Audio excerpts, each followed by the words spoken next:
problem is there's a lack of housing in Australia. Not just that there is a lack of housing, there is a problem that there is empty houses. I can't lie. I love our country. I love Australia. But watch what is happening in real time. If you feel like you're getting poorer living in Sydney, you are not alone. Here's exactly why. The median weekly rent in Sydney has gone up by 55% in 3 years. We're in the middle of a cost of living crisis, and our federal government just hits the people with a stack of automatic tax increases.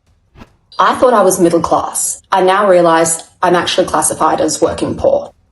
Can you think all of that came to $75, exactly $75 for 1, 2, 3, 4, 5, 6 items? If two working parents can't afford a home in Australia, the problem isn't them, the problem is the system. The cost of living in Australia has become a daily struggle for many people, and unaffordable rent and rising grocery prices are at the heart of this crisis. What used to feel manageable now feels stressful and uncertain.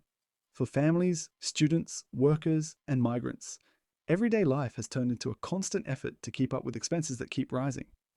Housing and rent are some of the biggest challenges people face. Finding a place to live has become extremely difficult, with crowded inspections, limited options, and constantly increasing rents. Many people are paying a large portion of their income just to secure basic housing. Some are forced to share rooms, move frequently, or live far away from work and support systems. For many Australians, the idea of housing security feels out of reach. Grocery prices have added another layer of pressure. A simple weekly shop now feels expensive and frustrating. Basic items like bread, milk, vegetables, rice, and cooking oil cost more than before. People are cutting back, changing their eating habits, or skipping items altogether just to stay within budget. Families stretch their meals, students rely on cheaper options, and even full-time workers feel the impact at the checkout. These rising costs do not exist alone.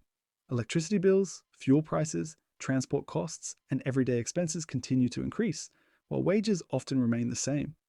This growing gap leaves people feeling stuck and exhausted. Saving money or planning for the future feels nearly impossible, when most income goes toward rent and basic necessities. I tell you, being we gotta fucking serve ourselves, at least make the fucking groceries cheaper for fuck's sake. Okay, Australia, since when were coffees $9.50 for an iced long black? That is a joke. Jesus Christ. Have a look at this. Absolute G up. We're at the airport, dropping off my sister, right? For one of these trolleys, you must pay $5. To roll your bags, just to check in. These blokes are taking the absolute piss. What a job. In Dubai, they will come to you, load it for you for free. If two working parents can't afford a home in Australia, the problem isn't them, the problem is the system. We're told to work harder, budget better, and stop complaining. But wages haven't kept up, housing's out of reach, and families are getting squeezed from every single angle. That's not personal failure, that's policy failure. And pretending it's normal, that's how it stays broken. I thought I was middle class. I now realise I'm actually classified as working poor. So even if you earn an average income, if your rent consumes more than 50 to 60% of your take-home wage, you are working poor. So this is the highest salary I've ever had, but it's also the highest rent I've ever paid. And it's ridiculous that so many other Australians will find that they're in the exact same situation. 3 years ago, middle class. Now, might be earning more, you're working poor. If things don't change, the middle class in Australia will completely disappear within the next couple of years.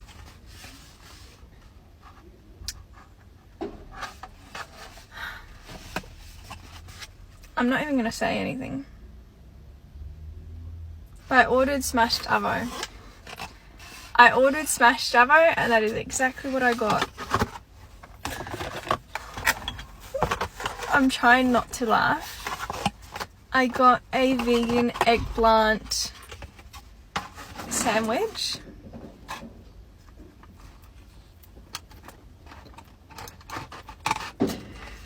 I paid $40, guys. $40. I'm just gonna leave it at that. Maybe it tastes amazing, but I think it is a goddamn shame that a country as so beautiful as Australia is trying to cover up something so goddamn sinister. In case you didn't know, Australia is fucking expensive. You have to be forking out basically half of your weekly income just to be able to put a roof over your head, which is absolutely disgusting. And I keep seeing rhetoric online being like, yeah, well, what do you expect? You're living in a major city. You're living in a populated area. Shut the fuck up, moron. Look at this. It is the exact same nationwide.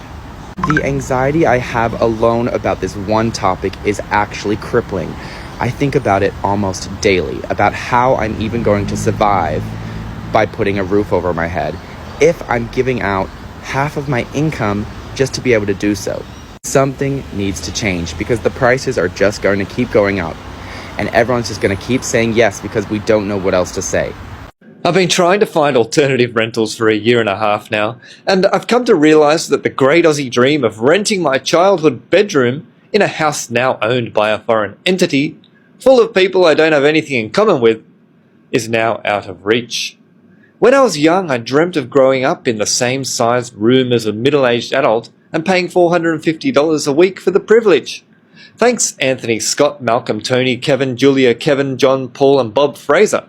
Thanks for keeping that neoliberal dream alive of turning absolutely everything into an overpriced commodity for overseas investors. How did it come to this? There are lots of different ways you could attempt to solve issues of housing affordability and the cost of living crisis. And there's not necessarily one right or wrong answer, but here is something that I do know. Talking about tangential culture war type social problems will never actually address the issue because it doesn't go to the heart of the problem. The problem is there is a lack of housing in Australia. Not just that there is a lack of housing, there is a problem that there is empty houses that people are letting sit because the land appreciates in value, and so people let them sit empty, and there is a problem with people hoarding. And any attempt to solve the problem of housing affordability that doesn't actually address that specific issue is just stoking a culture war, nothing else. Are you still better off in Australia than NZ after living expenses? Is a question I get a lot. And the answer is yes. And in case you don't believe me, here's a breakdown of what it costs me to live in Australia versus NZ as a percentage of my take-home pay. Rent, 13%, 14%. Groceries, 3.4%, 5%. Utilities or power, Wi-Fi and water, 1.2%, 1.8%. Student loan repayments, 1.8%, 12% of before tax pay. Gym, 1%, 2%. Eating out, 1.7%, 6%. I also think that this is because I used to eat out more in New Zealand, and I think part of the reason is that A, NZ has better coffee, and B, I was more stressed in New Zealand, so I would eat out more. Transport, 0.2%, 3.5%. This is because there's better public transport here, so I only catch public transport to work, whereas I used to drive. So yes, I am better off in Australia than NZ, even after my living costs. If you found this breakdown interesting, follow my account for all things money and growing wealth in your 20s. If I've posted any content about moving to Sydney, without fail, there is always at least one person that comments, but Sydney's so expensive. What about the cost of living crisis, the rent crisis? I fundamentally don't believe in those crises. When you look deeper, it's actually a corporate greed crisis. It's the cost of corporations being so ridiculously greedy that everything is now really expensive because it can be. Grocery stores, banks, insurance provider, electricity, gas. Like, think about the number of times you have been emailed in the past 12 months when someone's like, we've got to put our prices up. We've got to pass on the cost to consumer. Microsoft, one great example. What service are you giving me that's greater to go with that cost increase? The highlight recently was chatting with a colleague who is older than me and very significantly financially established, owning a property in my suburb, owning the property he lives in a nearby suburb, and owning a property in Brisbane. And when I asked about how much rent cost in the property he owned in my suburb, the response was, oh yeah, that's just what it goes for. I decided not to pick a battle because I work with this person. What do you mean that's just what it goes for? Is that just covering the basic costs of you owning the property? Or are you just charging that because you can? Like, it's a greed crisis, guys. I can't lie. I love our country. I love Australia. But watch what is happening in real time. And you sort of get the gist of why One Nation is making such huge traction. don't come at me. I am not racist. I'm a realist. And I'm watching this in real time as an older Australian that has lived here my entire life. Once upon a time, you would leave that door unlocked just in case someone that you know needed some help or needed to come in for something. Or just to have a cup of tea and say hi. Once upon a time when it was really hot, like it is in Brisbane at the moment, you would have that beast on. Once upon a time, I wouldn't have needed this. Once upon a time, if it was raining, I would have used this to dry my kids' clothes. We skirt around what's really happening, and that is a government that does not care, has lost their way, and really, we don't matter. Once upon a time, we did live the beautiful country Australian dream. If you feel like you're getting poorer living in Sydney, you are not alone. Here's exactly why. The median weekly rent in Sydney has gone up by 55% in 3 years, up from $550 a week to $850 a week. The median property price in Sydney has gone up by 32% in 3 years, from 1.3 million to 1.8 million. Even coffee, takeaway coffee prices are up by about 70%. 3 years ago, you could have got a takeaway for $4.50. Today, you'd be lucky to pay $7.50. And guess what? We know over the same period, wage growth has not done much. It's only gone up by 11% in 3 years. So here we have costs rising far greater than incomes, 5 times greater than incomes. And we know borrowing costs and repayments are about to go up too, very quickly. The Reserve Bank of Australia just increased interest rates in February for the first time since 2023. They took the cash rate to 3.85%. Markets are now expecting another 3 interest rate hikes this year. The takeaway here is that your cash is losing power. Understanding how money works in 2026 matters more than ever before. If this isn't a slap in the face to all Australians, what is? We're in the middle of a cost of living crisis and our federal government just hits the people with a stack of automatic tax increases. Fuel excise went up again, and that's the flat tax added to every single litre of petrol across our country. Mind you, it already increases twice a year with inflation. Alcohol, the exact same. Have a look. Right now, over $30 on a regular sized bottle of gin, vodka, whiskey is just tax, and that's paid straight to the government. Now, I'm not a smoker, but ciggies are up next. The tobacco exercise will increase yet again in March this year, and the idiots pushed that tax up so high that the people moved to the black market and the government revenue actually fell. These are built-in tax hikes that our politicians just roll through whilst all Australians are struggling. Cost of living, inflation, increased taxes, and salaries that haven't gone up. Just makes you think how bad these people really are with money. How can't they find revenue anywhere else except squeezing Australians who are already under immense pressure? This is our government, ladies and gentlemen. Right, the cost of living in the UK compared to Australia, let's talk about it because I get this question all the time. We moved from the UK to Australia a year ago, and the biggest things we've noticed in terms of cost of living in Australia compared to the UK are as follows. Australia is so much cheaper than the UK. It's unbelievable. You won't believe me. The Aussies won't believe me. Fred and Mary down the street who you speak to and try and get advice from, who lived in Australia 10 years ago, won't believe me. However, the only thing more expensive in Australia than the UK, in our experience, is groceries and food shopping. That's the honest truth. Everything else is cheaper and you earn more. In Australia, you get paid loads more money. We're so much more financially better off in Australia. It's quite unbelievable, you know, like it's unbelievable. Utility bills are cheaper here. Fuel's cheaper here. Electronic items for your house and furniture are cheaper here. Going out for food's cheaper here. Literally day-to-day activities are cheaper here. Everything is cheaper in Australia than the UK, apart from groceries, and you get paid more. And what you get, like, tax is about the same. However, what you get in return for your money in Australia is light years ahead of the UK.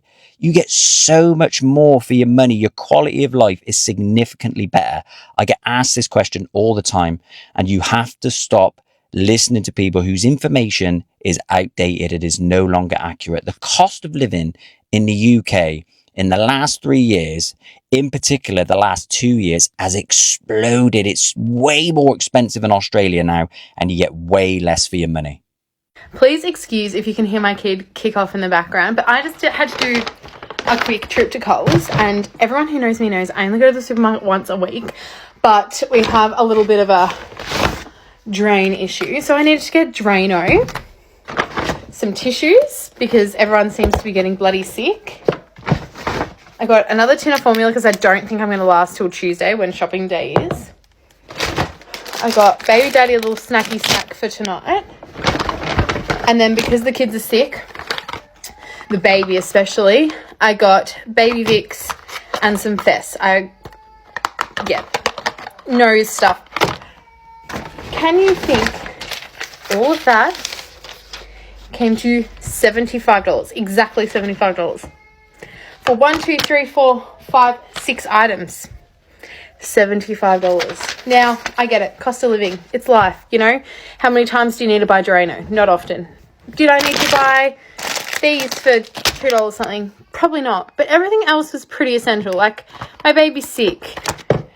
We're sick. We need formula. We need tissue. Like, what do you mean $75? Like, I get it. We're in 2025. We're not back in, like, 1990. But, like, I don't know if this is a government thing. I don't know. I'm not really into politics and all of that sort of stuff. Like, I'm pretty, like, But this has to change. Like, I'm very fortunate. We can afford this stuff. But if this was happening to a different family, how do they afford it? Like, no wonder people look neglectful to their children and don't take them to doctors and buy them medicines and all that, because, like, this is fucked. I don't know what we need to do, Australia, but this is getting worse. Hello, TikTok. So I'm at Coles. I don't do a proper grocery shop at Coles. I just come in here to get a couple of things that the kids specifically like these noodles. They don't sell them at Aldi. They sell the Aldi version, but whatever reason the kids don't like them. And a bag of ice. Anyway, I thought, I'll get some deodorant while I'm here. The prices on deodorant are actual insanity. Let me show you. $11.50 for a can of deodorant. Are they on fucking crack? $9.50. And then on sale, so 30% off, $6.65. And for Nivea, $4.75. And that's 50% off. Like, just no, absolutely not. So at 50% off, so it's $9.50 for a can of fucking deodorant if it's not on sale. And do people pay $11.50 for a can of fucking deodorant? That is beyond insane to me. Like, I don't remember how much deodorant used to be before all of this price gouging and inflation and cost of living occurred, but $11.50 for a can of deodorant is fucking insanity. So I'm going to do my actual grocery shop at Aldi now. I'm going to see how much a can of deodorant in Aldi is. So let's price match it. Okay, so now I'm in Aldi and I'm looking at the deodorants. Let me show you. So that one was on sale for 50% off in Coles. Its normal price here is $4.99. So that's, could have got it cheaper at Coles, but this is the normal price. So I'm gonna buy this here. So all the deodorants and the normal brands like Lynx, Rexona, Nivea are all $5. Not $11 fucking dollars or $9.50. Okay, this is the cost of living rant, and it's no secret that everything's going up in price. Groceries, fuel, everything. But this is specifically about, well, RACQ, but roadside assistance and comprehensive car insurance. So I have a 2007 Mazda, and nothing's ever gone wrong with it, touch wood. Like, I've been really lucky with this car, and it's always been great in fuel efficiency. Cost me like $50 to fill up back in the day, not anymore, obviously. But I've always only paid about $500, give or take, a year for comprehensive car insurance. And this year, RACQ sent me a email saying that due to more motor claims on the road, we will be increasing your premium this year. Firstly, how is that my problem that no one else can drive on the road? I literally have never had a claim. That is not my problem. Secondly, that makes no sense. So it was $720. And I had a chat with one of the people online who, would also be in middle income earning bracket, same situation, but, they work for a company, so that's their policy that they can't really help people out too much. But I was like, hey, I've been a member for 13 years, always get all the discounts, etc. Is this the right price? Like, I feel like this is wrong because this is a huge increase. This is like $200 plus increase from previous, like last year's bill. And she was like, yeah, that's correct. If you like, you can increase your your excess to $1,000 so that it lowers your premium. And I'm like, well, actually my car's only worth like $4,000, so that doesn't work. It's just too expensive. And RACQ is also on auto renewal each year, so it just comes automatically out of your account, which is a bit sneaky. I think, like, I know that these auto renewal things are in place to make our lives a little bit easier, but at the same time, sometimes I think it's a little bit of a set and forget so that you don't like worry about it. So I was like, you know what, I'm gonna look around somewhere else. And she was like, cool, that's fine. Didn't attempt to let me stay or fight for the fact that I've been a customer for so long, because loyalty in these situations obviously is dead. And I went with another company which only cost me $420. And just the difference in that alone, I was like, wow. Like, if I hadn't shopped around, I would have never known that. But also, how can one company have such a high premium and then another company that I've never been with offers such a low premium? It makes no sense. So, we're in a pretty good situation, my husband and I would say. Like, we're middle income earners. We don't earn a lot of money, but we're in what's called a DINK relationship, as the term is called these days, which means that we don't have kids, but we're dual income. So we are in a more privileged position than someone on a single income or someone with different life circumstances to us. But at the same time, like, we still feel the pinch of things like mortgage going up, food, fuel premiums, like our bills, our rates are going up, our rates are through the roof, even our house insurance that we got this year. Like, we're earning good money. I'm earning the best money that I've ever earned in my life. And I never thought that I would be at a stage where a full-time income is just simply not enough for me to live my life. That, I can put money away. Yeah, I can save a little bit here and there on different bits and pieces. And we are planning a holiday as well, so we're trying to put money away for that. But it's still not enough. And it just feels like this just never-ending battle of trying to get by. And I just think to myself, if I lost my job, then I don't know how we would survive. If my husband lost his job, I don't know how we survive. I don't know how people are having kids. I really don't know how people have children in this situation when there's just not enough cash flow to even feed another person. Like, we have a dog and he's enough and he's a dog. So yeah, I don't know what we're supposed to do. We're supposed to just endure it, I suppose, for the time being, and yeah, do what we can with what we got. As we come to the end of this video, one thing is very clear. The cost of living crisis in Australia is no longer something people can ignore or quietly adjust to. The stories and opinions shared here reflect a reality many Australians are living every single day. Rising rent and expensive groceries are not just financial issues. They affect mental health, family life, and the basic sense of security people need to live with dignity. Housing and rent remain one of the biggest pressures. For many people, finding a place to live has become exhausting and stressful. Rental inspections are overcrowded, choices are limited, and prices keep increasing. Some people are spending more than half of their income just to keep a roof over their heads. Others are forced to share rooms, move frequently, or live far away from work, family, and support systems. A home, which should be a place of safety and comfort, has become a constant source of anxiety. Grocery prices add another heavy burden. What was once a simple weekly shop now feels like a shock at the checkout. Basic food items cost more each month, forcing people to make difficult choices. Families cut back on essentials, students skip meals or rely on cheaper options, and workers carefully plan every purchase. Food is no longer just about nutrition. It has become about affordability and survival. These challenges do not exist alone. Electricity bills, fuel costs, transport expenses, and everyday services continue to rise. At the same time, wages often fail to keep up. Many people are working hard, sometimes juggling multiple jobs, yet still struggling to feel financially secure.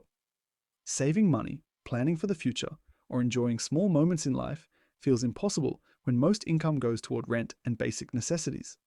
Beyond the numbers, the emotional toll of this crisis is heavy. Constant financial stress leads to anxiety, frustration, and exhaustion. Many people feel angry, helpless, or unheard. Others feel embarrassed to talk about their struggles, worried about judgment or being misunderstood. But what this video shows clearly is that these struggles are widespread. This is not about personal failure. It is about a system that has become increasingly unaffordable. This space was created to allow people to speak openly and honestly. Sharing these stories matters because silence only deepens the struggle. When people hear others going through similar situations, it reduces isolation and builds understanding. These conversations remind us that behind every rising cost is a human story. Someone trying to get by, support their family, or build a stable life. If you are watching this and feeling overwhelmed by rent, grocery prices, or daily expenses, know that your feelings are valid. You are not weak, and you are not alone. These are difficult times, and many people are facing the same pressures, even if it's not always visible. And if you are someone who is not directly affected right now, listening still matters. Understanding what others are experiencing helps create empathy and awareness. A society where people struggle to afford housing and food affects everyone, from health and education to community well-being and economic stability. We hope this video encourages respectful discussion and reflection. Your voice matters. Whether you choose to share your experience in the comments or simply listen, being part of the conversation helps bring attention to an issue that affects millions of Australians. If this video resonated with you, consider liking it so it can reach more people who may need to hear these stories.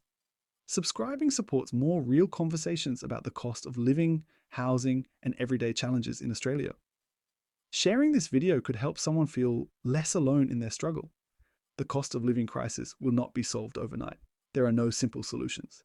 But conversations like this are a step forward. They bring real experiences into the open and remind communities and decision makers that behind rising prices are real people. Thank you for watching until the end. Thank you to everyone who shared their opinions and stories, and thank you for listening. Until next time, take care of yourself and each other. Everyone deserves a fair chance to live with stability, dignity, and hope.